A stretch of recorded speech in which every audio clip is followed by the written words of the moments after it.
I've been saying this for a year now, right?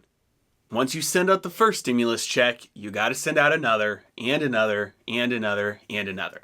And it looks like in the upcoming economic stimulus bill that is designed to be targeting things like healthcare and education and infrastructure and climate change, now reportedly 21 Senate Democrats are urging Joe Biden to include recurring stimulus payments and unemployment aid in this upcoming package that he's going to be talking about, I think, on Wednesday. Just goes to show there's nothing quite as permanent as a temporary government program. Ready? Let's dive in. Sure, most of you know this, but the income tax was originally started in 1913 in order to pay for World War I.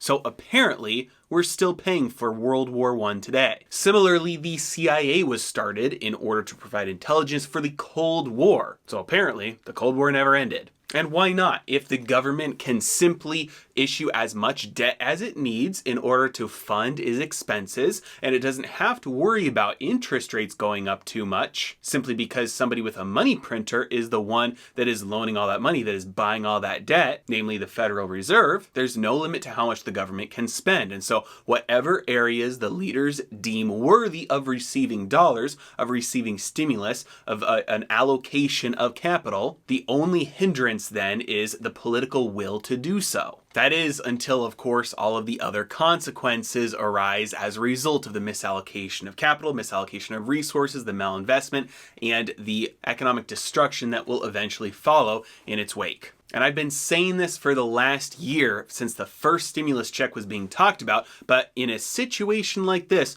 once you start sending people money, you just can't stop. Because the economy, in terms of employers and companies and jobs and individuals and families, the household income, everybody gets reliant on the injection of capital. And if that dries up, then the crash that you would have after that dries up, if you just pull away the punch bowl, is worse than what would have happened previously without any of that stimulus happening in the first place. And so, like I've been saying for about a year now, whether you call it stimulus checks or unemployment insurance or social security or welfare, whatever you want to call it, we're in the world of universal basic income now. And look, I get it. I understand there are plenty of households, plenty of families, plenty of individuals out there who are looking at their budget and thinking, I just can't make ends meet. It's really hard to look at your budget and see there's more month left at the end of your paycheck and say that it's a bad thing for the government to send you a check to help you get you through to the following month. The problem is that for every $1,400 or $2,000 or $600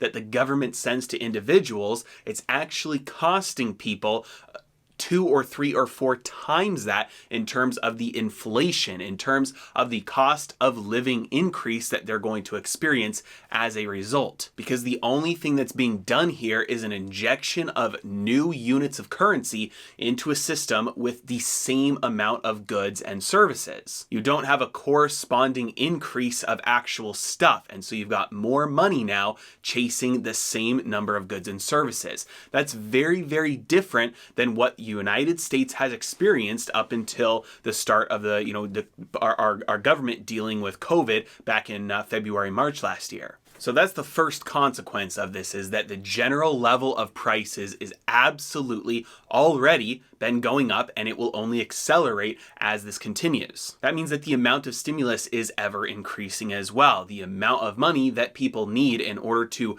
keep pace with inflation grows. So it'll no longer be enough to send people $1,400 stimulus checks. You're going to have to up that to $2,000 and then $3,000 and then $4,000 as the cost of living runs faster and faster away from you as you continue to increase that. The second consequences of this is it increases government control and centralization because they're trying to stop the problems that they're creating in the first place by just throwing so much new extra money into the system. You tend to see price controls put in because there's so many people using all that new money to buy certain things that it's jacking prices up, that people can't afford those things anymore, and it's a result of too much money injected into the economy. But the government then steps in and says, hey, that's price gouging and predatory pricing, and so we're going to put caps on what companies companies can charge or what people can pay for certain goods or services. And then inevitably you have shortages in those things because you don't have prices going up to signal where resources should be allocated. A great book on this is The Road to Serfdom by F.A. Hayek.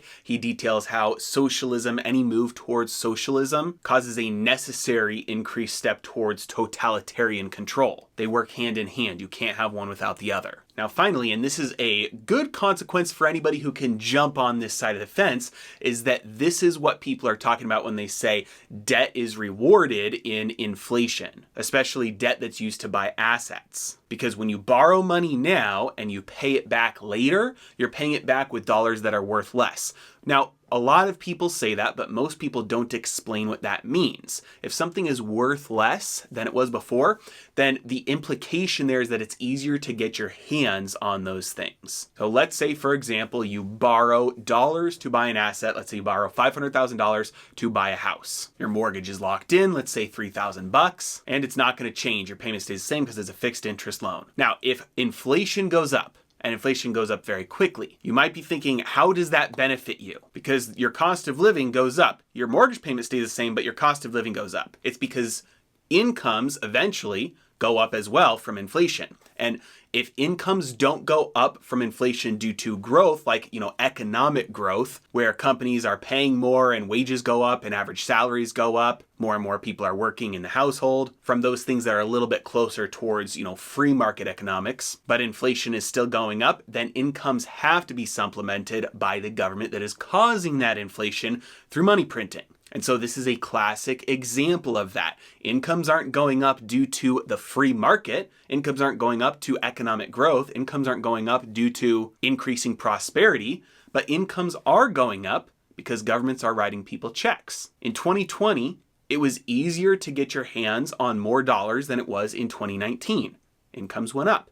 In 2021, that is likely to be the same as well. It'll be easier to get your hands on more dollars in 2021 than in 2020. Incomes go up. That makes fixed interest debt cheaper to pay off. And as that trend continues, the older your debt, the lower the interest rate, and the lower that original dollar amount that you bought to buy something that appreciates in value along with inflation, the better off you are. So is it any wonder that we have a system that is so over leveraged right now when we have our economic foundation built on money printing, which incentivizes borrowing and debt? As always, I really appreciate you guys. Thanks so much for watching. Have a good day.